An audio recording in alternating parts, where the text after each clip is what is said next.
আসসালামু আলাইকুম। হাতেম তাইয়ের মহত্ব। হাতেম তাইয়ি দানশীলতার জন্য সুপরিচিত ছিলেন। তার দানশীলতার সুনামি বাদশাহ নওফিল ক্রোধান্বিত হলেন, কারণ তিনিও একজন দাতা ছিলেন। কিন্তু হাতেমের দানের সুখ্যাতি লোকের মুখে মুখে। বাদশার দান হাতেমের দানের কাছে ম্লান ও নিষ্প্রভ, যেন চাঁদের আলোর কাছে তারার আলো। বাদশাহ শুধু এ কারণে ক্রোধান্বিত হয়ে ফরমান জারি করলেন, যে কেউ হাতেমকে ধরিয়ে দিতে পারবে তাকে প্রচুর পুরস্কার দেওয়া হবে। ঘোষণাটি হাতেমও শুনতে পেলেন। তিনি তার অবস্থানে থাকাটা নিরাপদ মনে করলেন না।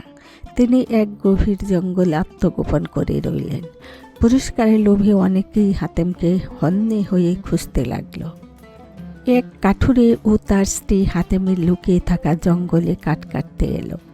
স্ত্রী বাদশার ঘোষণার কথা স্বামীকে শুনিয়ে বলল, আমরা যদি হাতেমকে পেতাম তাহলে তাকে বাদশার নিকট হাজির করলে আমাদেরকে আর কাঠ কেটে খেতে হতো না।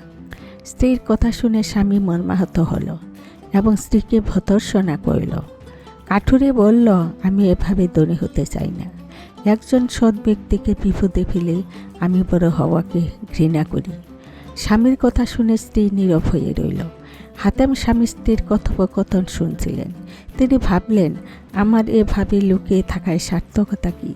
বরং আমি কাঠুরেকে ধরা দিলে তারা আমাকে বাদশার নিকট হাজির করে পুরস্কৃত হয়ে উপকৃত হতে পারবে।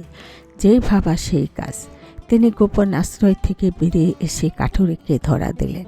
কাঠুরে তাকে নিয়ে বাদশার নিকট যেতে অস্বীকৃতি জানালো। এরই মধ্যে কতিপয় লোক হাতেমকে খুঁজতে খুঁজতে সেখানে এসে উপস্থিত হলো। তারা হাতেমকে দড়ি দিয়ে বেঁধে বাদশার নিকট উপস্থিত করল এবং পুরস্কার দাবি করল। কি ঘটে তা জানার জন্য কাঠুরে ও তার স্ত্রী তাদের সাথে গেল। হাতেম বললেন, এই কাঠুরেই প্রথমে আমাকে ধরেছে, অতএব পুরস্কার সেই পাবে। কাঠুরে বলল, না, আমি তাকে মোটেই ধরিনি। তিনি স্বেচ্ছায় আমাদের ধরা দিয়েছেন, যাতে আমরা তাকে আপনার নিকট হাজির করে পুরস্কার পেয়ে উপকৃত হই। বাদশাহ কাঠুরের কথা শুনে বুঝলেন হাতেম যথার্থই একজন পরোপকারী ব্যক্তি, তাই তাকে ছেড়ে দিলেন এবং কাঠুরেকে পুরস্কৃত করলেন। শিক্ষা: দানশীলতা অতি উত্তম মানবিক গুণ। এর মাধ্যমে মানুষ দুনিয়াতে মর্যাদার পাত্র হয়।